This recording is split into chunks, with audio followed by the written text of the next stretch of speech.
There was a study done in Australia, or Wow. at least I used to work in palliative care as a doctor, looking after dying people.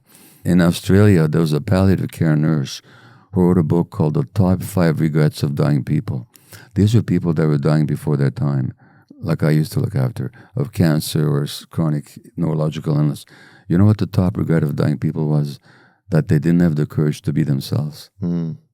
And the third top regret was that they didn't have the courage to express their emotions. They pretended to be happy when they were not, and so on. So the question for the rest of us is, do we want to wait till some terminal illness wakes us up?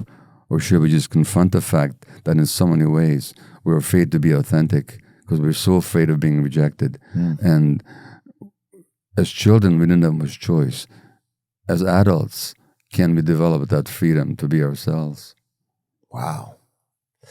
Yeah, it's like, it's amazing what your feelings or your heart or your mind will like want you to do sometimes, but then this other smoke comes in, that feels stronger sometimes, and it almost clouds that feeling away. Yeah. You know? Well, it does. Yeah, it's funny. A few years ago, I thought it's like, I'm kind of a late bloomer. Like I only realized that, like I go to recovery meetings and stuff like that. I'm in AA. Yeah. And I only realized a few years ago, it started to hit me like, did I even want to be a comedian?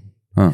Or did I just at some early point develop having to get attention? Yeah.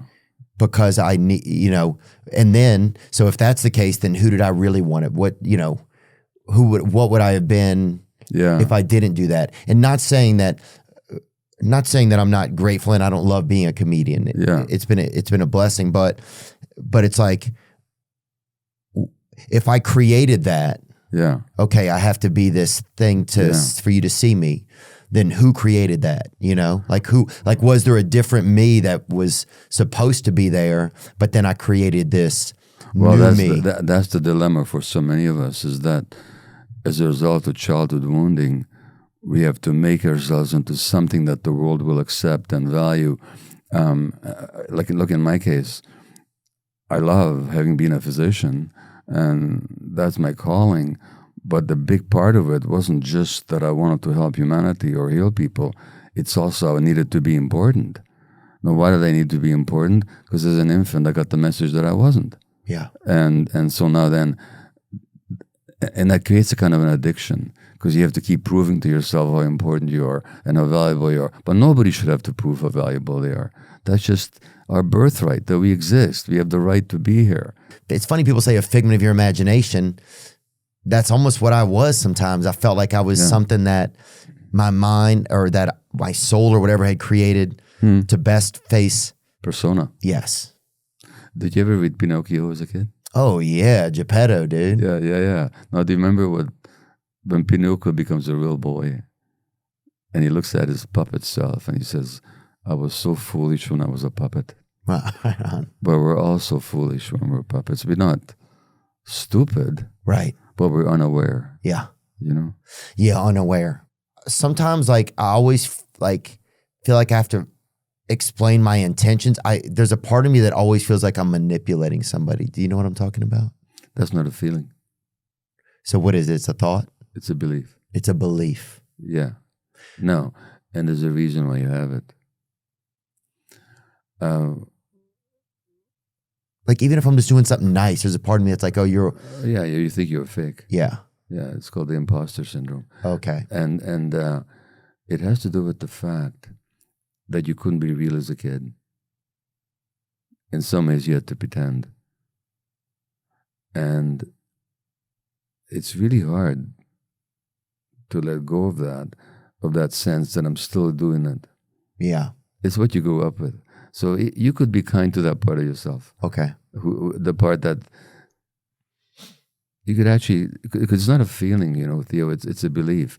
And the beliefs can be, you don't argue with feelings, but beliefs you can challenge. Is it really true that you're manipulating? Like when you're talking to me now, are we having a genuine conversation? I believe that we are. Or is it true that you're actually manipulating me in any way at all? No, I don't think I am. And furthermore, give me some credit. Maybe you can't manipulate me even if you wanted to. so that That's very fair, dude. So that fear of yours is both a lack of compassion towards yourself and a lack of, in a sense, trust in the other person's capacity to look after themselves. That's a good point. Yeah.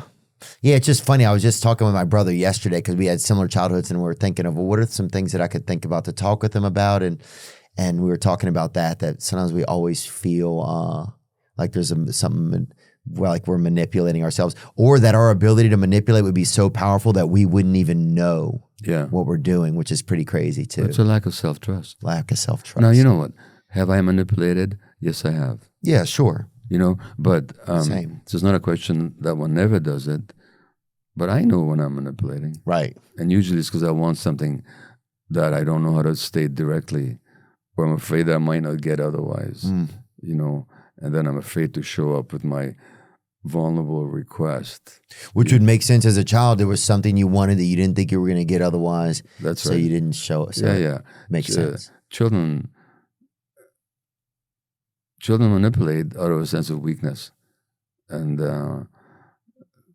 that's pretty much all they can do if otherwise they don't get their needs met.